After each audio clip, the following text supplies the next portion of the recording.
So it's going to tell you all that recording is in progress, and I think you'll have to approve that on your end. So welcome to the very first Womancraft book club. I'm really, really excited to have this series so that we can get to and meet many of our readers face to face, and for you to be able to listen to your favorite authors talking, ask them questions, and enjoy ritual and ceremony together, as well as diving deeper into the books that you hopefully love. So today is my very first multiple people Zoom call. So at the time, I guess at it, so we're not sure which of us was the glitchy one. So if one of us freezes or cuts in and out a little bit, we beg your pardon and hope just sit with us and it will be fine, because we are clicking back in and out. So I have muted everybody's mics. If you would like to, we haven't had any questions emailed to us yet.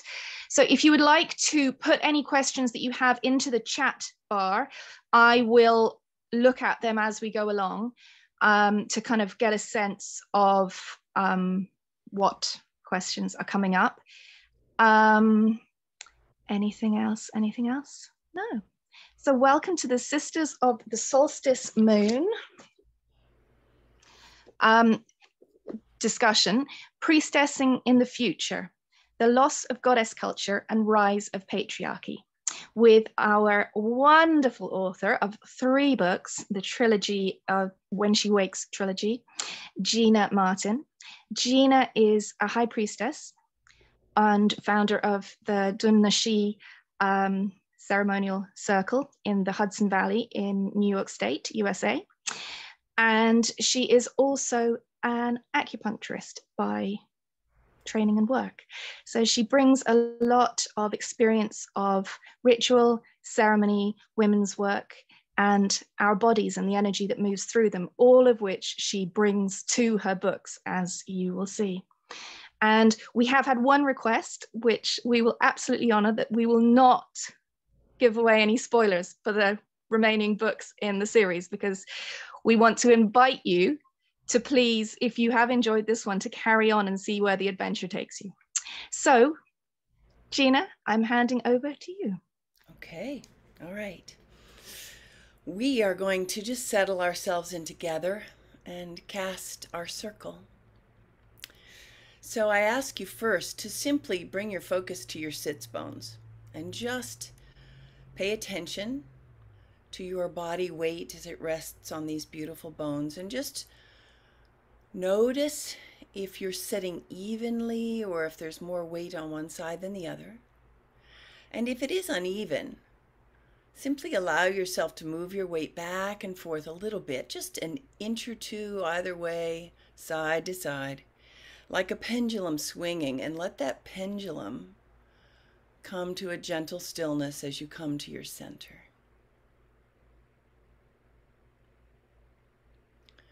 Now I'd like you to take your focus down to the soles of your feet. See what your feet are resting on. Just notice texture, temperature. And pay attention to a point on the sole of your foot. It's just back from the balls of the feet into the arch. It's an acupuncture point called Gushing Spring. And I'd like us, with a breath, to simply draw energy up from the earth through that point. Bring that energy up the inner part of your calf and thigh. Bring it up in through your pelvic floor, along the front of your sacrum and along the front of your spine, until you reach your chest, and let that energy spill out into your heart.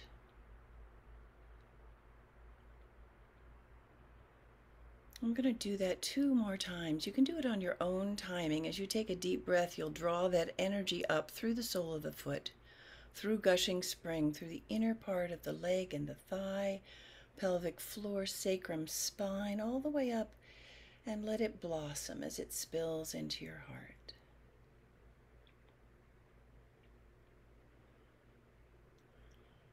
And now with your third breath on your own timing, drawing that energy up, that sweet Gaia energy, bring it up through the front of the legs and thighs, through the pelvic floor, and all the way up the front of your spine and spilling into your heart.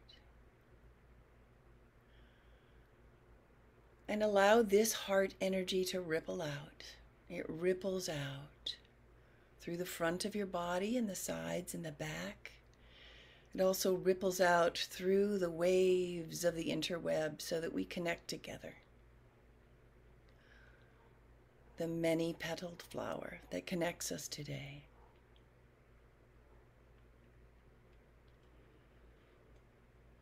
And a chant to invoke her into our circle. From before time till after time, what is divine has always been mine. I know that she can always be found in temple fine or sacred ground. I call her name 1,000 different ways, and she is here, and here she'll stay.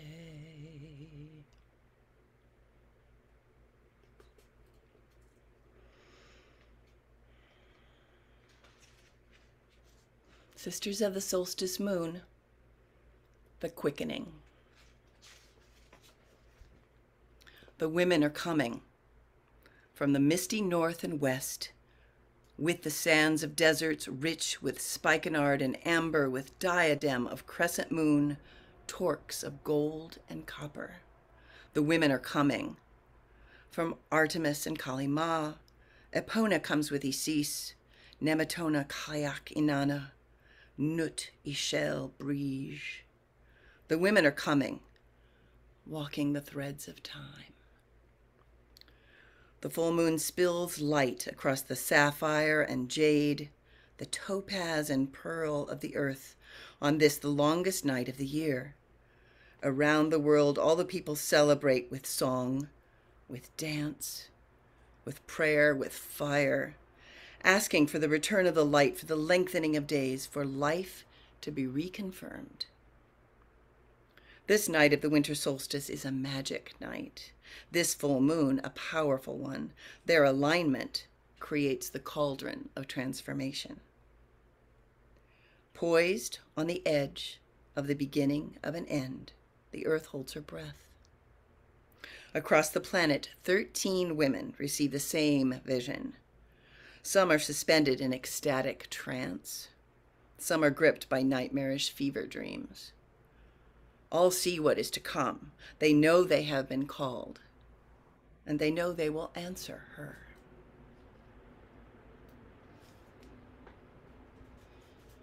Thank you, Gina.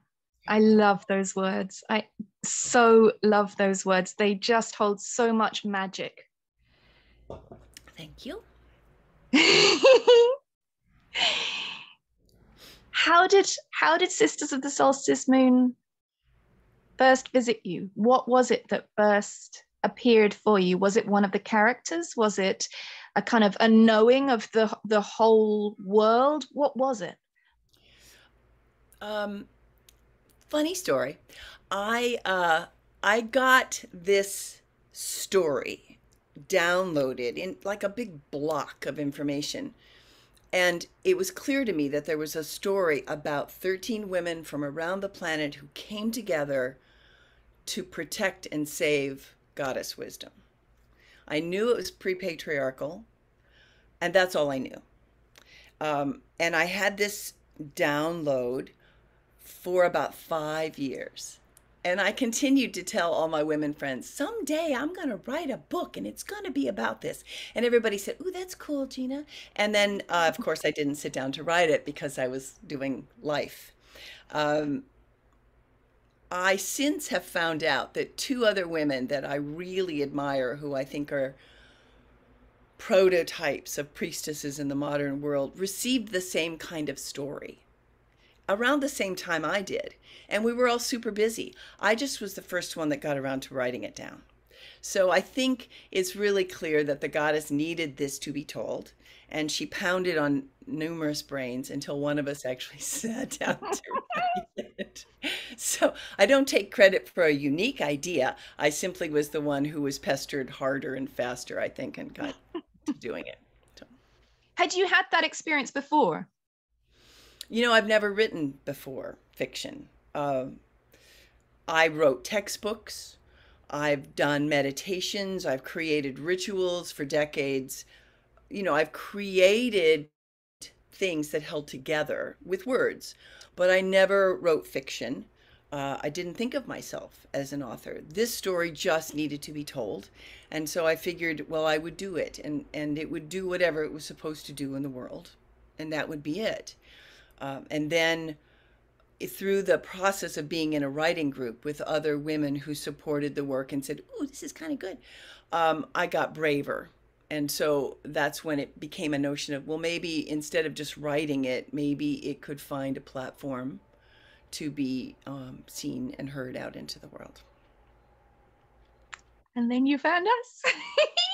Which was another fluke of nature, because I was researching different ways of doing this. You know, do you do an agent? Do you find a publisher? One agent I contacted said, well, you know, I think it's too busy. I went, well, yeah, okay. It's 13 major characters. I will grant you it's busy, but it needs to be the way it is. And then I researched Womancraft Publishing, and I loved every single thing I read. I loved your ethics. I loved your business model. I loved what you said, what was in your catalog. I read and read and read and read and read, and then at the end of the submission information, it said, "And we don't do fiction." And I said, "Oh, fudge." But I circled back around a couple months later and just said, "Well, what's the worst that can happen? She'll say no." So I wrote you a letter. Which she usually does, I would like to say. And I wrote you a letter, which I believe started out, "I know you don't do fiction, but," and then here we are. Yeah. So this is something I want to unpack a bit, because you have just referred to it as fiction, and we refer to you as one of our rule breakers because it's a fiction book. And we had somebody who saw our post about it a couple of weeks ago on social media and asked us, "Is this fiction?" And I said, yes. And then you came back and said, yes, but it might. So where do you stand on how, like, when you were getting this download, this message from Goddess, was it a message that these were real women who had existed, who you were channeling through? Or to what extent in your mind is this fiction, and to what extent is it real? Excellent question. Thank you. Oh, she of great wisdom. I don't think I made any of this up. So, what does that mean? I think it was all channeled through me. Does that mean that these 13 women actually existed, or that the impulse of their lives, of their cultures coming together actually existed? I don't know. All I know is that I didn't make them up. They came to me and told me that they needed their story told. And so the bits and pieces that I felt like I sculpted were the particulars. You know, when a particular character would land, and I would say, okay, well, what's her world like? And the way I could enter her world would be through her ceremony, through ritual. So I started asking myself questions like, well, do they do drumming? Is there chanting? What kind of incense do they use? Is there fire? Is it solitary? Is it in a community? Those are the questions I asked, and then the information would pour in. And through ritual, then it became clearer to me what needed to happen next for them. But, it's always a surprise. I sit down and go, okay, what happens next? And they tell me that. So, and sorry, just to cut in, did you do those rituals as you were writing? bits and pieces of them are certainly real lived experience. Certain pieces of all of those rituals are things that I have participated in, been trained in, had the experience of observing or being in. But prior to writing the actual book, rather than as a process of writing it. Right. So, it was simple enough for me to say, okay, if this is the Great North Woods, and we know that what we're living in is the realm of Nematona, then what do I know about what lives still from that practice? What has survived in spite of everything from that? And it might have only been, it might be a single line on an inscription on an ancient statue or something, to find some tiny thread that still exists now and trace it back, to flesh it out, to see what else is present. But again, I don't feel like I was making anything up. It felt like it was being revealed. So the question of, is it fiction? I don't know. I love when questions don't have answers. They're the best questions. I mean, yes, I think to some readers it's fiction, clearly. Yeah. And I think to other readers it's a manual of what happened. Mm-hmm. And I'm perfectly fine with both of those things being true simultaneously. Yeah. Well, that is what the goddess is, isn't it? Is paradox in all things. Right. And you don't believe in her, you live with her. You experience it. So this book can give that to people. They can experience her at whatever level they're at, whichever doorway they walk through. They get to go in and visit with her. So. And did you have a reader in mind, a specific reader in mind? Because when I write my books, I often do have a very specific person who might be at a certain stage in their lives, or it might be myself at a certain stage in my life wanting to pass that on. And I really kind of check in with that regularly as I'm writing. What do they know? What do they need to know? What don't they know? What's going to be a shock to their system? Did you have that when you were writing? I think I wrote it for me. What is that saying? Write the book you want to read because you're going to read your own book 58 times. Yeah. I think I wrote it for me. I think I wrote it as the book that I wished that I could have read when I was 16 years old. What would have been the most support and comfort and illumination for me at that age? Because, the hunger for this has always been present, right? So we've looked for the food at various times in our lives, and sometimes it dribbles in, sometimes it comes in a big gush. But yeah, I think I wrote it for me. Yeah.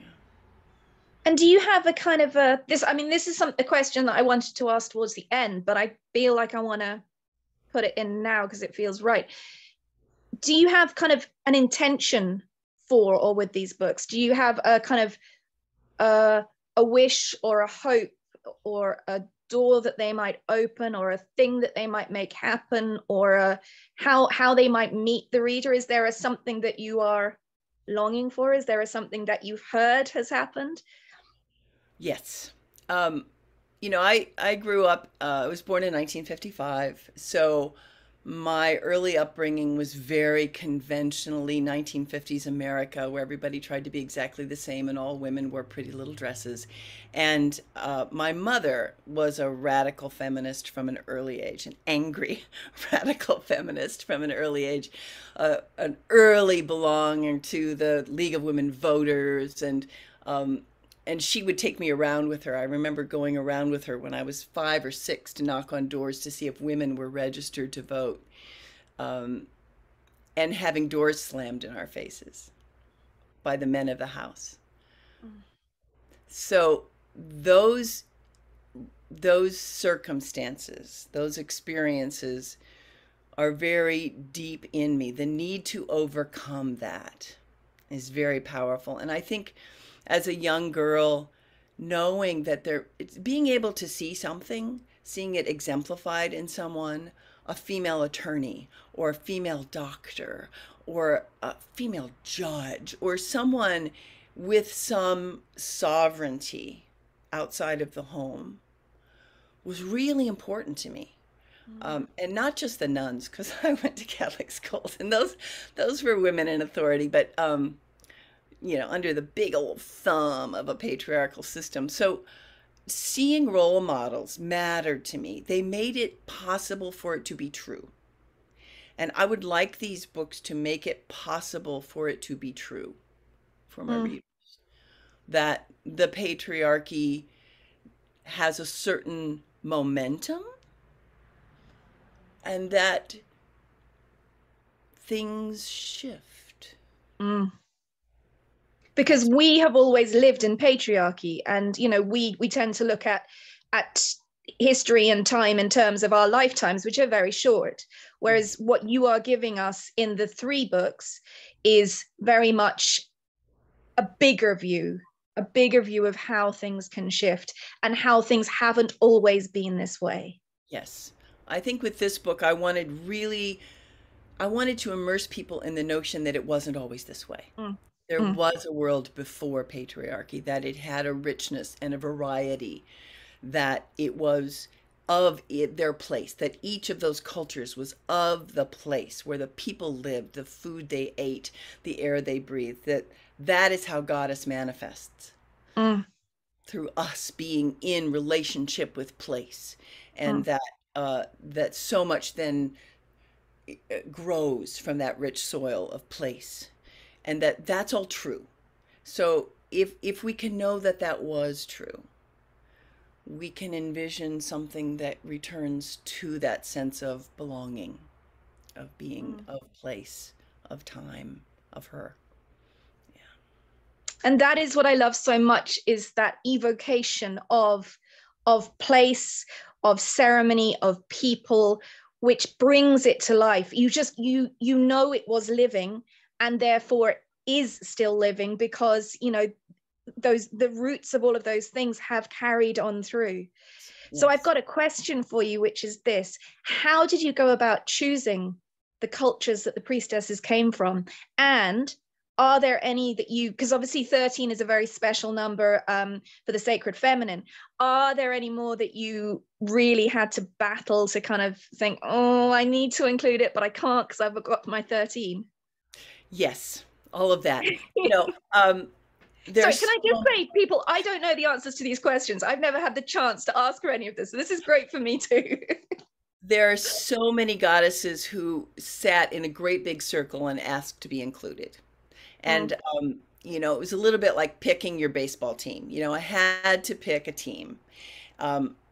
Also, the logistics of the ancient world were such that I knew they all were traveling to Egypt. That's about all I knew, is that they were all traveling to Egypt. So then I thought, well, how did they get there? I don't know. So what technology was possible? I don't know. So then it became an issue of, if they all had the same vision on the same night, the time it would take to travel from various places on land and on sea and on camel and on elephant. And so, I remember one reviewer from this book 3 years ago saying, my only fault with it is that she didn't include the global south. Yeah. And I hear that and I feel it too. But I couldn't figure out how I was going to get people from Australia to Egypt. That was the limitations of my imagination. I couldn't figure out how. And we did have that conversation as well. I feel like I did say kind of like, can we? And we were like, no, we can't. So. I don't know. I don't know how to get to there. So there were some practical, pragmatic, logistic questions. And I wanted to have there be the very beginning that I read today, that very first poem, was actually written 5 years before I started writing the book. That poem came through with the download. And there were certain goddesses that were named there, and I thought, well, I can't really ignore them. They've been hanging around for 5 years. So they were mostly included in this book. And then there were others that just really, Lamo from what is now Tibet, she demanded to be seen. And so, okay, we put her in there too. Um, She's a yes, very strong and cranky character. She very, scared me a bit. very strong and cranky. But I wish I could have included 33 Mm. goddesses or 99 goddesses or whatever. But I had set a task for myself with my first novel that felt impossible, Lucy.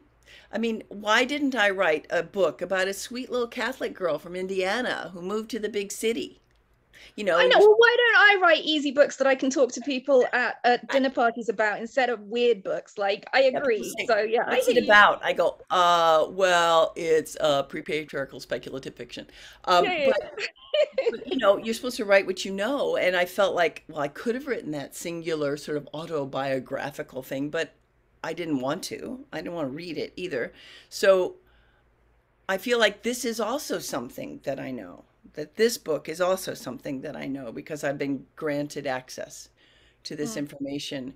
So, yeah, pulling together the pieces of 13 major characters, traveling at different speeds on different mechanisms to get them all at the same place felt a lot like whack-a-mole. I'd fix one problem and then something else would pop up. Mm. So there were logistics that got cobbled together, and that was me. I think that was my creativity trying to cobble it together. But the thrust of the story, the characters themselves, they were all given to me. So And we're on character, so I'm going to be like really, really like hyper creative and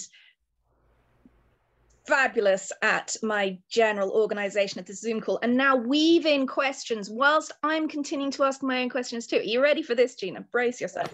So we're on characters. Sarah asks, did you have a favorite character or a character that you found particularly challenging to write their story? yes, yes.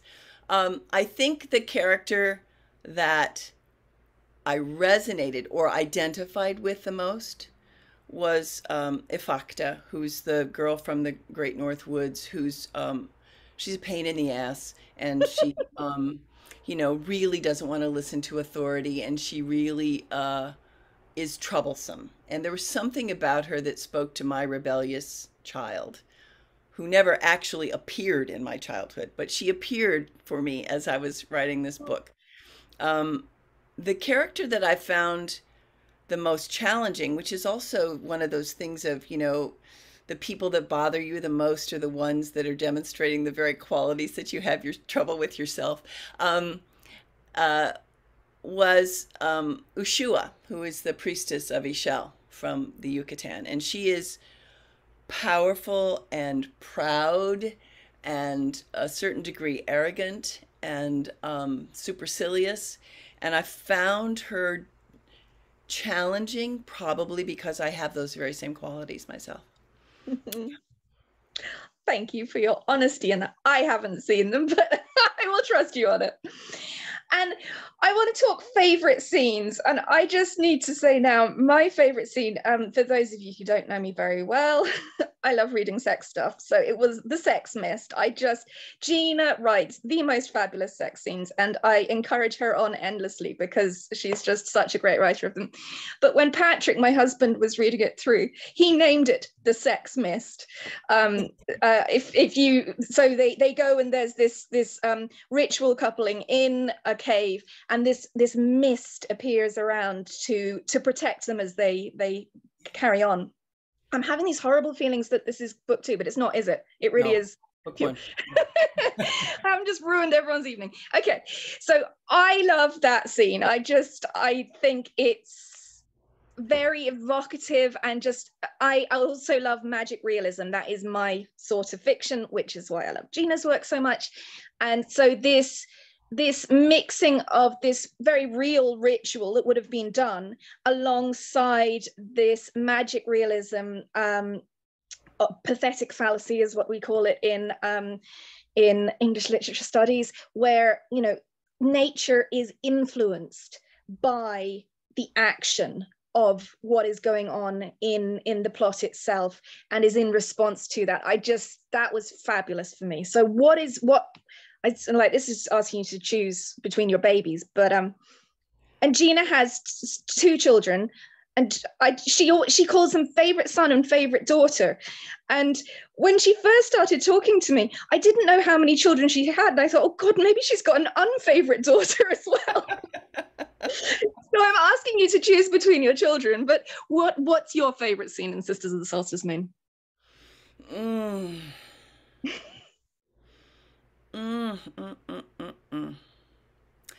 Oh, that is difficult. I think anytime the animals are present, I'm very happy. So anything that has to do with the elephant or the jaguar or the giant dog, and when they converse, you know, I get really, I'm very tickled by those scenes. And to me, when the 13 come together and start creating ritual, because it's all brand new to them. They've all come from different places with different traditions, different notions of how ceremony ritual goes. When they come together and there's this alchemy of them creating something brand new for the time, I love that. I love when they bring themselves and something brand new is born. And so there are several situations once they all get to Egypt where they begin to create ritual together, and those were yummy. And then there's also, you know, there's Sekhmet and her lions, and it's like, I dig the animals. So, and I loved getting to go to Atlantis because, you know, it's definitely one of those things.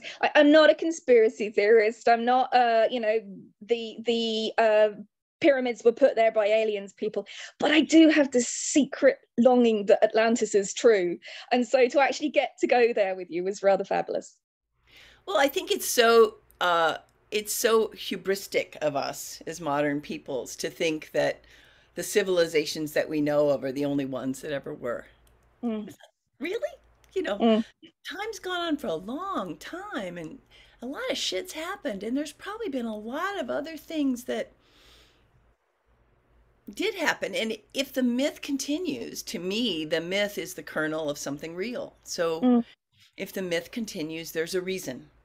There's some Well, what vibrate. Plato is one of my like dudes, and if Plato was talking about Atlantis, then it must be true. Like the rumor started a long time ago.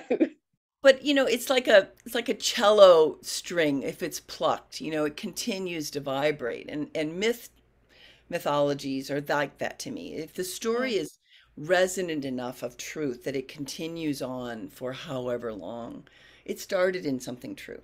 Mm. So that's sort of where I emerge from. And we were going to, I said, shall we talk about the map? I don't really know what I want to talk about the map with, but like the map was a lot of work. First of all, you had your vision of the map, then your son put together a vision of the map, and then the final map was done by Lee, who is on this call, who works for Womancraft's husband, who is an archaeological illustrator by trade. So we were very lucky to get like a proper map done by a proper person who knows about this sort of stuff. And that was really exciting because obviously it wasn't just ancient places that we know about, but it was also an ancient landscape. Like the coastline was different. We had to really kind of have lots of conversations about where would the coastline come in here, you know, kind of how much sea coverage is there, that sort of thing, which was really exciting. So do you have anything you want to kind of say about that? Or... Well, I think it's important to remember that this story is placed before a giant cataclysm. So it was important for me that we have a visual, that we see that things were enormously different, that the cataclysm not only smashed and destroyed some cultures, but that the landscape was enormously shifted and changed. And so a map is the way to do that. to really get a chance. Plus, there's 13 characters, and who the hell's going to keep them straight if they don't have a map to look at and remember where so and so came from and when so and so met up with whom?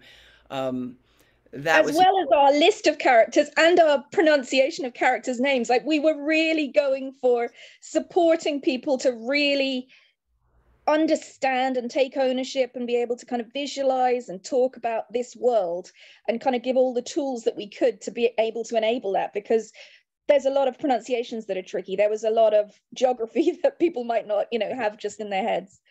and this supports my notion that this all really happened in some fashion. So it's important to say these people's names correctly because they did exist on some level of energy. And there's people who I was happy to email you about, but if we had a call, I was like, oh, sugar, I've got to say this out loud now. Right. Yeah, I mean, saying their names correctly. In some novels, in some books, it doesn't matter. The reader just blows on by, but it felt some way to honor these women, that we would know their names, that we could say their names truthfully, and see where they came from, and see that their world had its own integrity before everything got smashed to bits. Yeah. Yeah. Gina, I have a couple of questions that have come in for you. I'm going to invite the people, if they want to talk. Like, I don't want to put people on the spot to need to come on camera and speak. So if you want me to just read out your questions, I'm happy to. But I'm just going to invite Cindy, if you'd like to turn on your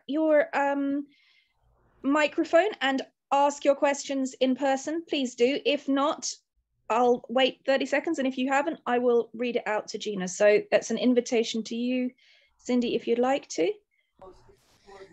Thank you, Lucy. Well, hey, Gina.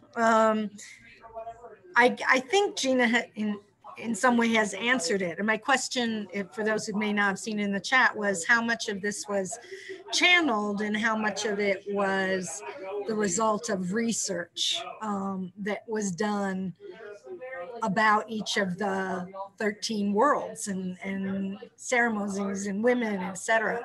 And I'm just sitting here purring. I am so happy. I love this trilogy. It's like my Bible, just in terms of, Gina, what you said about writing a book that you wish that you had when you were 16 just resonates to my core. I have been a seeker since I was little, and I have come to know that was my own lineage, knowing, poking me in the back and the forehead in whatever place to come into my full gifts and knowing, which did not really start until I was in my 40s, and I'm now 62. But I remember the books I was reading back when I was 16, and I sure would have loved these. And I'm just so glad they're in my life now. And I thank you and Lucy and everyone who helped bring these to fruition. They are such a gift. And I tell everyone I know who knows me, I encourage you to read these. And I actually posted a post that said, if you want to understand me, read these books. Wow. Thank you. So, thank you so much. Thank you so much. I think the question about research and I'm not going to give spoilers, but books 2 and 3 are more anchored in what has been documented of more modern history. But for this book, the research felt to me like it was sensory, like it was visceral. So some of these places I've been to on the planet. I've been to the west of Africa. I've been to Tibet. I've been to the Great North Woods. I've been to Ireland. I've been to Kalainish. There are places that my cells have soaked up information from some of these places. And I would draw on that. What does the wind smell like on the Dingle Peninsula. You know, you got to know what the wind smells like there. Um, so that kind of research, yes. Some of the places I've never been. And so that was just sheer faith, diving off the cliff into, please tell me what I need to know to make this authentic and genuine. Um, and as I said earlier, you know, I've done a lot of different kinds of rituals in different traditions around the world. So there's stuff that is still being done today that I know makes people shift. You know, that's what ritual's supposed to do, right? To shift you, to allow you to be different. And so those aspects of ritual that I've experienced myself that I know create shift, I was able to weave those in, so that these rituals had depth and authenticity. Um, just as a small side note of being a seeker, always when I was a little girl, I had invisible friends, imaginary friends. And my imaginary friends was a tribe of warrior girls. I mean, yeah, weird as shit. And, you know, remember, this was the late 50s. I wasn't seeing this on American television. You know, there were no tribes of warrior girls moving across the screen for me to be inspired by. So I really felt like that was my lineage coming in and poking me in the back and going, don't forget, gotta find us, don't forget. So yes, it is important. And the circle that I founded, Triple Spiral of Donashi, when I started that 25 years ago, the impulse was so that there would be a place where girls would know this. I had a daughter, I had friends with daughters, but it was really important to me that girls could grow up knowing this, knowing the goddess, knowing ceremony and ritual, that there would be some spot on the earth where girls could know this. It was an enormous motivator to do what I had no idea how to do. So, yeah. So these books are sort of that, just on a much bigger scale, because thanks to Lucy, it can go out all over the world. Yeah.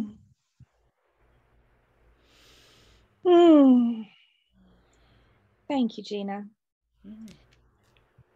Cindy had another little question that she asked, which I don't really want to have this conversation with you, because I was the one who said, so we agreed a trilogy, a 3-book series.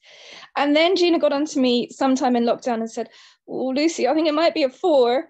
And I was having a really tough time of it. It was around the Way of the Shavan. And I was like, Gina, no, it's got to be 3. I can't do 4. I can't do it. I've got to minimize the books we're putting out because my brain can't do this. And so Gina, being the wonderful human being she was, managed to telescope her vision into one final book. Cindy asks if there's any more, and I guess I wonder if there's any more, because your initial vision was for it to project into the future, whereas She Is Here brings us up to pretty much present day. So do you think there's another one that's going to project us into the future? This isn't a promise that Womancraft's going to publish it. This is a question. Excellent question. Thank you. What I've been really diving into recently are origin stories. And Lucy knows I've been writing these middle grade / young adult books that are the origin stories of the 13 characters from Sisters of the Solstice Moon. Because in Sisters, we barely see them in their home cultures before they start to move and travel and come together. And I always loved those books about, you know, some other place. When I was a young girl, and certainly my daughter ate them up, you know, those books about places where the culture was different, and they're not really fantasy, but they're, you know, speculative, whatever you want to call them. I hate labels. So my daughter encouraged me to write deeper about each one of those cultures, and I'm having so much fun. I'm just really loving. I've finished 2 of them. I'm on the 3rd one. They're just luscious to write. So that's sort of where I am right now, which is I need to, whatever these stories are, they need to get out there. And what's interesting to me is they're all about transition. Each one of these is about a young girl as she moves toward her first moon and what that looks like in her culture and what challenges she has and what support she has for that transition. And there's something about the liminality of that zone between girl to woman that is so rich and I think so missing in our world. You know, where do girls learn how to do this? And so And so Womancraft isn't the best place for these. And Gina and I both know this because we don't tend to do books for girls at all. And these are, in her mind, very much middle grade books. And so this is where we put out to our beautiful community. If you have any contacts in children's and young adult publishing, if you have any agents, anybody who might be able to kind of point Gina in the right direction or provide a home for these books, like they are there, and there's a whole potential series of them there. And I don't want to take them and then not be able to sell them, because then that stops them being out into the world. So what I really want is for somebody to know somebody who can send Gina an email and say, yes, these are exactly what we want to publish. yes, please make it so. Absolutely. And of course, this is the way things get done, right? Women ask other women, and then things get done. So I fully see them manifested. I don't know why. I have the same inner knowing that I did with Sisters of the Solstice Moon, that the story needs to get told. It's important that it be out there in the world, and it'll just do what it needs to do. It will find the support it needs. So yes, anybody who knows anybody, let us know. Yeah. So we've got a couple more comments. We've got one from Alex who says, I love the part where the 13 are together and their followers and helpers feel this huge compulsion to make and create, to mark the magnitude of what is before them. I totally get that. Whenever I come to big life changes, I have to make. So I totally resonate with that. And what I loved was that, you know, they were coming to the end of one cycle, and there was that kind of deluge of, you know, shit's going down and it's getting fast and it's scary, but they were staying rooted in their ritual. And it kind of really spoke to me as how we can tap into that for ourselves here now as we're coming to the end of another cycle. Like, how can we root into ourselves? How can we get together with other like-minded people? How can ritual be a part of centering ourselves and interacting with the big change energy that is coming our way? We can't control it, we can't stop it, but we can co-create with it. We can interact with it rather than being frozen and terrified. And I felt that was a really, really empowering message. Well, it speaks to what was initially our theme for this talk about priestessing. Because is there anything more you want to say about that theme? Because I haven't dug into it hugely, I don't feel like. Well, to me, you know, the notion of claiming the word priestess was huge, and it took me years to feel like I deserved it, which of course now in retrospect looks like total horseshit, but at the time it was an important evolution for me to grow into a sense of I can own this word, that this well, is no, let me just kind of tap into this, which Gina is planning to go to this incredible convocation of priestesses in Crete in October, and she told me about it and I was like, oh, that sounds really good, but anxiety, and then I said to her, as I was kind of getting more and more drawn to, I think I might, but I said, but I'm not a priestess. And Gina said to me, what I basically said was my belief about all priestessing, which is that priestesses create sacred space. Priestesses hold space. They hold a container for things to happen. Now, who do we know who creates sacred space better than Lucy Pearce? So, for criminy sakes, Lucy, you don't have to, you know, have been dabbed on the head with a sacred oil to claim the title. And I haven't been. Right, right. But the point is that hardly anybody in the modern world has, right? We don't have the richness of lineage. We don't have the benefit of the last 5,000 years of institutionalized goddess worship. For the most part, I mean, there are places on the planet where that still exists and those lineages continue, but they're few and far between. So most of us don't have the benefit of that, the grace of that. And what we're doing is remembering what it means to be sovereign and to hold space and create sacred space for other people. And through Womancraft, that's exactly what you do. You hold space, you create this space for that kind of bubbling to happen, for the goddess to be present. So yes, you are a priestess. And then I told her to shut up and get over herself. So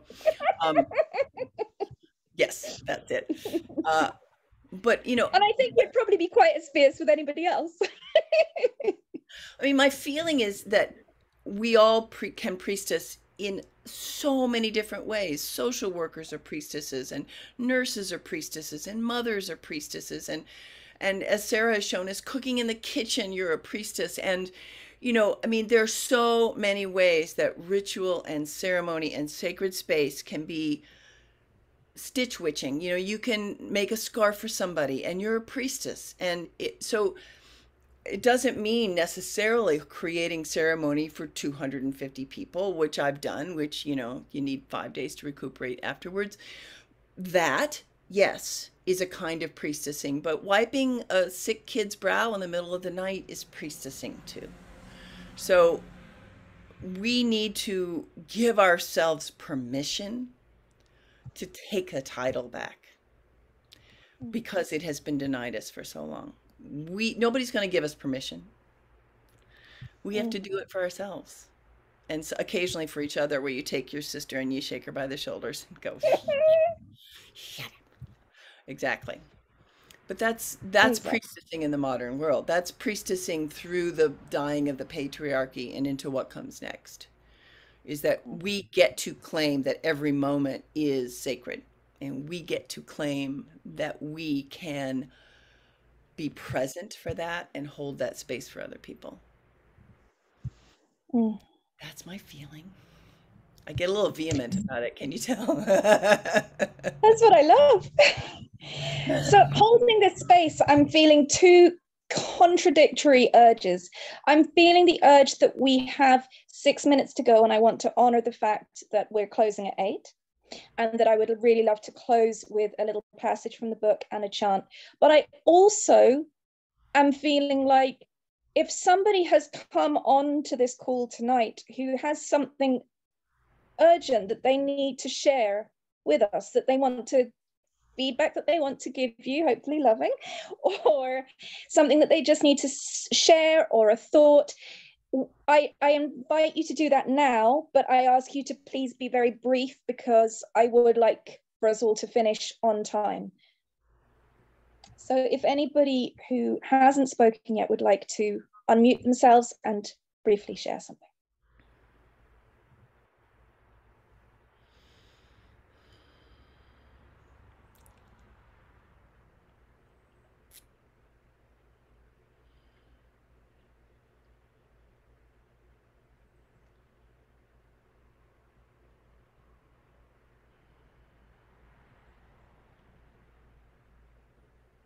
Sacred silence. How lovely. So Gina, I invite you to read your last little bit and close us out with a chant, and then I will do our final goodbyes. I chose this passage because to me it exemplifies exactly what we're doing here on this call, which is coming together from disparate places and making sacred circle, creating ritual anew. And so we are in Egypt, and there's a young character, Ephakhta, who's been being known as Driftwood, and this is about her. When the time was right and the desert sky was filled with a multitude of stars, Awa stood up and came to stand on the west side, close to the fire that had settled down to a steady, even burn. One by one, the others of the 13 came to stand and complete the circle, holding the energy of the direction whence they had come. Nime and Atvasvara were on Awa's right, and Ushua on her left. Across from Awa on the north side of the fire, Autakla and Bav stood side by side. Kaia took Parasvahe's arm and helped her to stand in the east, and Io and Tiamat flanked them. Around the 13, forming an outer circle, stood the companions of their journeys and the familiars to form the outer boundary of the sacred space. Now the work could begin. Silbara of Brige and Maya of Kalima led Driftwood closer in to stand as near as she could bear to the heat of the flames. Their goddesses had particular affinity with fire, and they began to move moonwise around this pile of wood and flame, calling the element of sacred fire, summoning it to be present and witness their work. All of the 13 and many of their companions making up the outer circle could feel the exact moment when fire, in her divine presence, entered their circle and it was cast. A collective ah in exhalation, and Solbara moved to the north and Maya to the east, stepping back into the circle of the 13. There was an audible click as the women held the energies of their directions, and their working circle began to hum in a low frequency that was more discernible in their bones than in their ears. They caught each other's eyes in recognition of something extraordinary happening, then let their lids drift closed so as to see better with internal vision. I come to speak of Alama, the first among equals, Driftwood began in a halting voice. She took a deep, bracing breath and began again. I come to speak of Alama, the first among equals. Her voice rang out into the desert night so strong and filled with love that the palm trees and the river and all the spirits of that land could hear her, and all attended to what she had to say. I come to speak of Alama, beloved of all the priestesses of her grove, beloved of all the priestesses of all the groves of the North Woods. A shot of flame reached upward, blue and orange. I come to speak of Alama, teacher and mentor and keeper of the ways. The wind began to whip tiny curls of sand around their feet. I come to speak of Alama, daughter of the Fae. Shooting stars fell across the dome of the sky above. I come to speak of Alama, generous of heart, so generous that her heart split open as she saved my life. A keening floated from the mouths of the women there. I come to speak of Alama, beautiful and graceful, the mother of sisterhoods. The fire grew and danced. I come to speak of Alama, most worthy, most honorable, most cherished, never to be forgotten. And Driftwood swept the green cloak of Alama off her shoulders and threw it onto the blaze. I am Ifacta of Nematona, the sole daughter of Alama. I come to speak of her and for the goddess that she adored. I am Ifacta, and I stand in the footsteps made by Alama, forever the first among equals. The wood caught and the fire roared. Spark shot up into the firmament. The Driftwood girl faced her fears and her responsibilities and was transformed. The woman that she was meant to be now stood in her place. The smell of moss and ferns and moist forest filled the circle. Each woman of the 13 felt the gentle touch of the dew on her face and saw in her mind's eye the sharp blue eyes of Alama surrounded by her thick auburn hair. It was a face filled with compassion and forgiveness and intelligence and peace. Alama, Alama, Alama, the 13 chanted, raising the sound in a cone of energy that touched those falling stars. The 7 daughters of the earth sang her name. The jaguar screamed.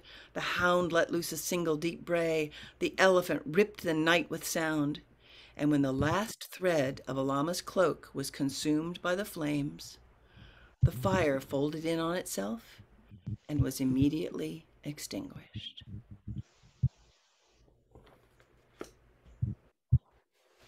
I'm going to close us out with a little chant that is a translation of an old Irish prayer. The translation was done by Sharon Nickmacka-MacLeod, who is a Celtic scholar. And what I love about this chant is not only what it says, and I will read it to you in English after I sing it, but what I love is that when I first followed on this path and I met many Native American and Tibetan women of spirit, the message was always the same: to go back, to find my ancestors, to find my lineage, to find what my bones knew. Not to say that we can't also resonate with all of those other traditions, but to glom onto them without some deep rooting is maybe not the wisest course for us. So in the course of studying ancient Celtic wisdoms and learning this prayer, I offer it to you as someone of Celtic descent from my foremothers, and I give this to you. Adom riugindu, niert niva sol shagrena, etracteshka, aina theneth, dana looked, lueth a goy at the foot of Navarro, tarish magathavin kofsada alek. Which means, today I go forth with the strength of the skies, the brightness of the sun, the splendor of the moon, the brilliance of fire, the swiftness of lightning, the speed of the wind, the depths of the sea, the steadfastness of the earth, and the steadiness of rock.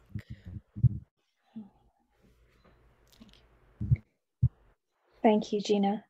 And we will note to Lee, who is still here, we will put the translations and words of both of those chants that you shared with us, because one of our participants has asked if you are happy to do that, Gina, if you could email them to Lee, and she will put them in the email tomorrow along with the link for the replay of this. Absolutely. Thank you, Gina, for your time and the beauty that you offer and the wisdom that you offer. And thank you all for joining us. This has been our very first one. We are planning to do one every 2 months. The next one is She of the Sea, which I haven't decided yet if I am going to get one of my lovely authors to come along and interview me, or if I'm going to do it by myself. They both seem terrifying, so I shall see. And we have several of the contributors have also said that they will be there on the call, which is really, really special because I haven't spoken to a lot of them ever in person. And this has been very special. You know, many of the people on this call, I don't know if you understand about Womancraft. Like, we are 3 people, 4 people, Sarah, but 3 people in Ireland. And like, we see every order that comes in, and when we recognize a name, we're excited to see a name coming back, and we're grateful to see names coming back. So it's been really lovely to see Cindy and Mary and Margaret, who's I think probably is our biggest orderer ever. Thank you, Margaret. And just so wonderful to see you in person as a real human being, and you get to see me as a real human being, and Gina as a real human being, and you get to see Sarah and Lee too. Just, you know, that we get to actually connect, even if it's just staring at each other on screens. Like, we are real, and we are here, and we are doing this work, and we're sharing this work together, and we're sharing this vision together. And that's special. That takes it off the pages of books and into real life, into the world. And that is the vision of Womancraft, is not just making books, not just making entertainment or distraction, but actually hoping that women and words together can help change the world. So thank you. If you feel called to share the recording of this, please feel free to share it far and wide. It's not just for people who signed up, it's for anybody and everybody. If you feel like ever doing your own book groups, we offer 20% off if you order 5 or more copies of any one of our titles. So just shoot us an email and we can set you up with that. We know a lot of women have really enjoyed running book clubs around our books. So we invite you to do that, to help the ripples spread and help more people discover the magic in these books. So thank you for your time. Thank you for being here. And I really hope that the recording's going to work. Bye. Bye-bye. See. Woo! We did it, people. Hopefully it's going to work. Yay, us. Yay. All right. Good night, everybody.